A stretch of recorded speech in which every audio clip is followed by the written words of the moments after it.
बोलते हैं सरकार सबको घर दे रहा है, लेकिन हम लोग को क्यों नहीं दे रहा है? हम लोग का उल्टा तोड़ा जा रहा है, उल्टा हम लोग के लिए तोड़ा, हम लोग का ही घर तोड़ा जा रहा है, उल्टा हम लोग नहीं खरीदा है, सबको फ्री में मिल रहा है, लेकिन हम लोग को खुद का घर हम लोग को उजाड़ा जा रहा है। बताओ हम लोग कहाँ जाएंगे? अभी मैं पेपर दे के आ रही हूँ हिंदी का, मराठी मीडियम में पढ़ती हूँ, मेरे बाप के पास इतना भी ताकत नहीं कि इंग्लिश मीडियम में पढ़ाएगा मेरे को। अभी रो रहे हैं, मेरे को कितना फील हो रहा होगा, मेरे पापा रो रहे हैं। मैं सरकारी मीडियम में पढ़ती हूँ, अब भी मेरे पापा वो उनके पास इतना ताकत नहीं है कि वो मेरे को इंग्लिश मीडियम में पढ़ा सके। बताइए अब हम लोग कहाँ जाएंगे? 12-12 सिक्कों में रूम का ये भाड़ा है, और हम लोग का इतना ताकत नहीं है कि 50-50 लाख का रूम ले सके। फिर से रूम लेने के लिए इतना ये नहीं है कि इनकम है कि भाई हम लोग ले सके। मेरे पापा रोड पे जाके भाजी बेचते हैं, खुद का व्यवसाय करते हैं वो। बताइए हम लोग कहाँ जाएंगे? दोस्तों नमस्कार। दोस्तों हम लगातार बने हुए हैं यहाँ नालासोपारा, आचोले, विजय लक्ष्मी नगर 41 बिल्डिंगों पर कार्रवाई की इस अपडेट में हम लगातार आपको अपडेट दे रहे हैं। हमने आगे भी खबरें लगाई, आपने देखा है। सुबह से हम यहाँ आए थे, हमने एक खबर चलाई, दूसरी खबर अपडेट ऐसी है कि आप हमारे पीछे ये बिल्डिंग देख सकते हैं, इस पर तोड़क कार्रवाई शुरू होकर ये बिल्डिंग आधी पूरी गिरा दी गई है। आप देख सकते हैं किस तरह से ये बिल्डिंग भरभरा कर गिरी है।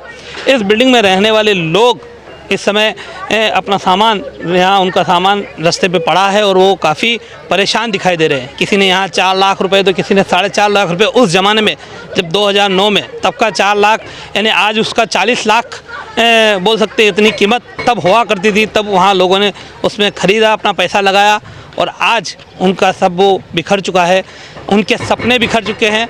यहाँ देख सकते हैं किस तरह से लोगों का रोकर हाल बेहाल है।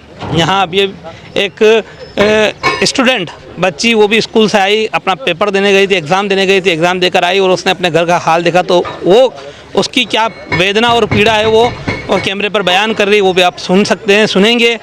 कहीं ना कहीं यहाँ सब में हमने पहले ही कहा और कई बार मैं कह चुका हूँ कि इस अनधिकृत बांधकाम को संरक्षण दिए जाने की ज़रूरत नहीं है, तोड़ना चाहिए। लेकिन अनधिकृत बांधकाम जिसने किया उसने किया, इन लोगों ने तो नहीं किया, और इन लोगों को यहाँ से पुनर्वासित किया जाना चाहिए था। लेकिन पुनर्वासन का लेकर अब तक प्रशासन किसी तरह का एक भी कदम नहीं उठाया, प्रशासन ने पुनर्वासित नहीं किया जा रहा है। ये सबसे बड़ी इन गरीब लोगों के लिए बहुत बड़ी एक बोल सकते हैं वेदना, और यहाँ लोग उनकी अपनी वेदना निकाल भी रहे हैं। यहाँ उनका फ्रस्ट्रेशन जो है वो सामने दिखाई दे रहा है, उनके आंसू नहीं थम रहे हैं लोगों के।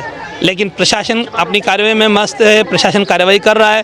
प्रशासन को आने वाले 31 तारीख तक हाई कोर्ट के आदेश का पालना करके हाई कोर्ट में अपनी रिपोर्ट पेश करनी है। तो कहीं ना कहीं यहाँ फ़िलहाल एक बिल्डिंग पर कार्रवाई शुरू हुई है। अभी ये कार्रवाई कितनी चलेगी, किस तरह से यहाँ लोगों का हाल होगा, वो तो आने वाले समय में ही मालूम पड़ेगा।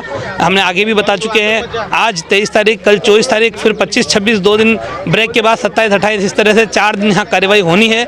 हम लगातार बने रहेंगे, आपको यहाँ की अपडेट देते रहेंगे। फिलहाल इस वीडियो में देखिए यहाँ जिनका घर टूटा उनकी क्या मनोदशा और क्या उनका कहना। फिलहाल अभी के लिए इतना ही। नमस्कार, जय हिंद, जय महाराष्ट्र। आपका क्या नाम है? गीता देवी।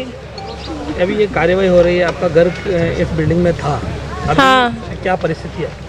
परिस्थिति है जैसे लग रहा है कि कितना जैसे हार्ड हो जाएगा, जैसे हार्ट से उस प्राण निकल जाएंगे, वैसे हो रहा है दिल को।